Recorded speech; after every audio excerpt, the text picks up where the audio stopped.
Bonjour, nous allons voir comment réaliser un formulaire à l'intérieur de l'ENT Arsène 76 ou en tout cas tous les ENT réalisés par l'éditeur Cosmos.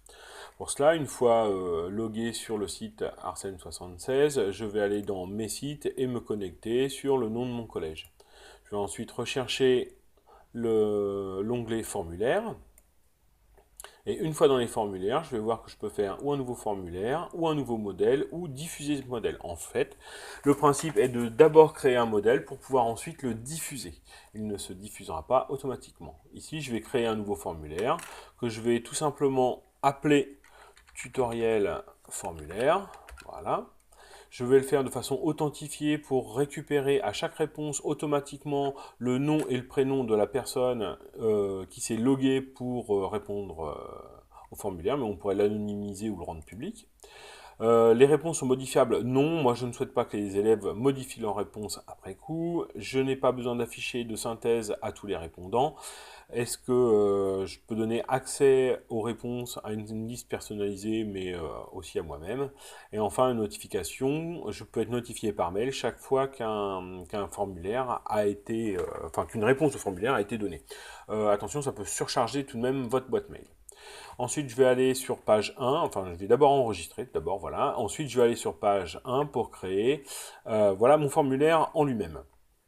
On voit qu'il y a deux zones qui s'affichent, une zone de texte avec des options avancées de mise en page et une zone qui est vraiment inhérente aux questions et qui va permettre de rédiger les questions. Moi ici, je vais par exemple faire une petite question à partir d'une image. Cette image, je vais aller la chercher, donc je vais aller dans modifier. Je vais aller ici sur la petite icône image. Je vais choisir un fichier et je vais prendre par exemple cette image de Charles Charlemont. Alors évidemment, ça suppose que les élèves aient les informations pour pouvoir répondre au formulaire.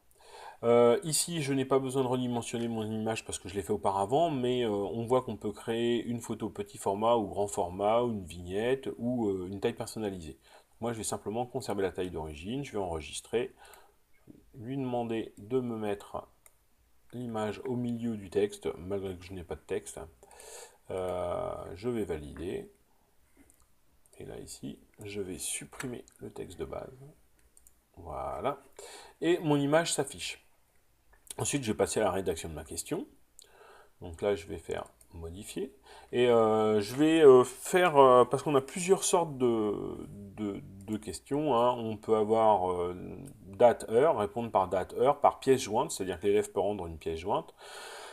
Faire des réponses multiples avec des cases à cocher, des réponses uniques ou par bouton radio ou par liste déroulante, et enfin un tableau avec des boutons radio ou du texte libre. Là, je vais demander simplement du texte libre et je vais demander à l'élève de me donner le nom de cette personne. Donc, quel est le nom de cette personne? Voilà. Alors, ça ne devrait pas prendre plus de 25 caractères. Je vais rendre la réponse obligatoire pour pouvoir valider le questionnaire à la fin, et je valide. Je vais pouvoir faire un aperçu de mon questionnaire. Il y a bien l'image qui s'affiche ici. Quel est le nom de cette personne? Il faudra me répondre Charles Charlemont. Donc là, je vais fermer. Je vais créer une nouvelle question. Dans cet exemple-là, je vais créer une question avec un choix multiple. Donc, je vais d'abord insérer un texte pour pouvoir mettre mes images. Alors, je vais choisir mes fichiers qui sont le salut. Alors, je vais pas faire. Alors, je vais créer une nouvelle question à choix multiples. Et pour ça, je vais insérer des images dans un tableau pour qu'elles soient visuellement mieux organisées. Alors, pour ça, je vais créer un nouveau texte et je vais créer un tableau avec icône tableau. Voilà, je vais mettre deux lignes et trois colonnes. Je vais valider. Là, ici, je vais insérer des numéros pour des numéros de photos. Voilà. Je vais tout sélectionner et je vais centrer. Et ici, je vais insérer mes images. Je vais aller chercher mes images. Hop, je vais ouvrir.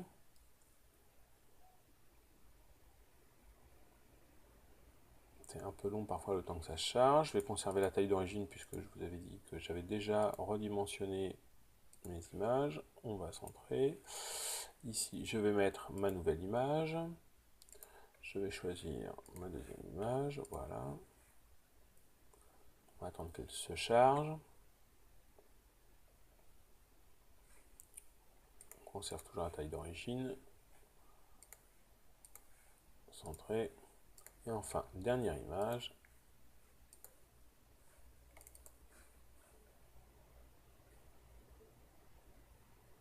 C'est toujours un petit peu long, on verra tout à l'heure même pour les vidéos. Conserver la taille d'origine. Ok. Voilà. Je vais valider. Et maintenant, je vais pouvoir rédiger mes questions, parce qu'en fait, je vais mettre plusieurs questions pour un même texte. Alors, je vais insérer une question. L'image, en demandant l'image 1 représente quel ordre au salut. Voilà. Alors, type, je vais mettre réponse unique avec bouton radio. Après, on pourrait faire une liste déroulante également. Hein. Et maintenant que je vais rédiger ma réponse avec plusieurs réponses possibles, chaque ligne va correspondre à une réponse possible. Alors, en place pour le salut à la première réponse possible, saluer pour la deuxième, on garde, ajouter, voilà, je vais répondre obligatoire, je vais prendre la réponse obligatoire et je vais valider. Et maintenant, ce que je vais faire, ici c'était la question pour l'image 1. Maintenant, je vais demander la même question, mais pour l'image 2. Donc simplement, je ne vais pas recréer une question, je vais demander à dupliquer cette question-là. Voilà, donc je vais dupliquer, et on me dit bien question 3 à l'image 1. Par contre, je vais modifier en demandant la réponse pour l'image 2. Voilà, et donc je n'ai pas tout le reste à retaper. Je valide, et je vais faire la même chose pour l'image 3. Voilà, modifier, et ici on va simplement lui dire pour l'image 3. Donc quand vous avez réalisé une question, vous pouvez également la dupliquer. Maintenant on va voir comment insérer une vidéo. Alors attention, pour les vidéos, on va toujours insérer une zone de texte, et pour les vidéos, on va insérer que des vidéos pour l'instant au format flash dans le NT, en espérant que ce soit modifiable dans le futur par l'éditeur Cosmos, et qu'on puisse insérer par exemple du MP4. Donc là, le format flash est pris en compte, et uniquement avec l'extension SWF. Donc il faudra convertir votre fichier flash si besoin. Il y a plein de sites en ligne qui font ça très bien gratuitement. En format flash. Donc ici j'ai mon fichier SWF, je vais le choisir. Alors il va mettre un petit peu de temps à charger, c'est comme pour les images. Et une fois qu'il va être chargé, on va me donner quelques petites infos. Moi il est déjà redimensionné, mais là ici vous pourriez modifier la dimension de la taille de la vidéo. Donc je vais enregistrer. Et mon image s'affiche. Je vais valider. On voit bien que dans la zone de texte, seule l'icône apparaît. Là, ici, je pourrais rajouter du texte, etc. Là, moi, j'en ai pas besoin. C'est simplement pour le tutoriel, donc on va aller assez rapidement. La vidéo s'affiche, et maintenant, je vais pouvoir insérer ma question. Alors, pour cette question, je vais simplement lui demander quel est le nom de ce coup en pied. Voilà. Et enfin, je vais simplement lui demander, alors on pourrait mettre une canne à cocher, là on va mettre des boutons radio avec une réponse unique. Voilà. Et je vais mettre, alors, en revers, chassé frontal ou bien un fouetté. Je vais rendre la question obligatoire. Il n'y a pas d'aide. Je pourrais mettre un petit texte d'aide si besoin, hein, et je valide. Et là, j'obtiens bien ma question. On va faire un petit aperçu, quand même, pour voir ce que ça donne. J'ai bien mes questions, là ma vidéo, avec les réponses possibles, c'est parfait. Maintenant, je vais enregistrer et valider mon modèle que je vais ensuite devoir diffuser. Donc là, je valide. Et voilà. Donc là, il est bien validé, j'ai bien le tutoriel du formulaire, modifié le 23/6 à 10h42, par contre, il n'y a pas encore de diffusion. Donc maintenant, il va falloir le diffuser. Alors pour le diffuser, ça va pas se faire via l'onglet diffusion. Là, ici, on pourra simplement consulter les résultats. Il va falloir aller dans le site de votre établissement, donc dans mon établissement, et choisir par exemple une classe pour le diffuser. Alors nous, on va prendre une classe un petit peu au hasard, on va prendre des 3e 5 par exemple, hein. Et on va dans le blog créer un nouvel article. Voilà, on va faire questionnaire box française, parfait, et avec la petite icône formulaire, voilà ici, je vais insérer un formulaire. Alors, je choisis celui que je veux, j'ai des validations de connaissances ici, etc. Il me propose par défaut le dernier réalisé de mes formulaires. De façon authentifiée ici, parce que sinon je n'aurai pas le nom et le prénom de celui qui se sera logué pour répondre au formulaire. Les réponses sont modifiables après coup? Non. Est-ce que je vais afficher la synthèse à tous les répondants? Non. Seul moi aura la synthèse des réponses. Est-ce que j'ai accès aux réponses à une liste personnalisée? Non. Notification, alors je pourrais me notifier chaque fois qu'il y a une réponse de fait par mail, mais ça risque de surcharger ma boîte mail, donc pour l'instant je laisse comme ça. Et par contre, une option intéressante, c'est le mode d'affichage. Est-ce qu'on met simplement un lien ou pleine page? Je préfère moi mettre pleine page pour que l'élève n'ait pas à quitter, le blog et la page d'accès de l'ENT pour répondre au formulaire. Donc je valide. L'article vient d'être mis en ligne. Donc il va s'afficher, et voilà, j'obtiens le formulaire.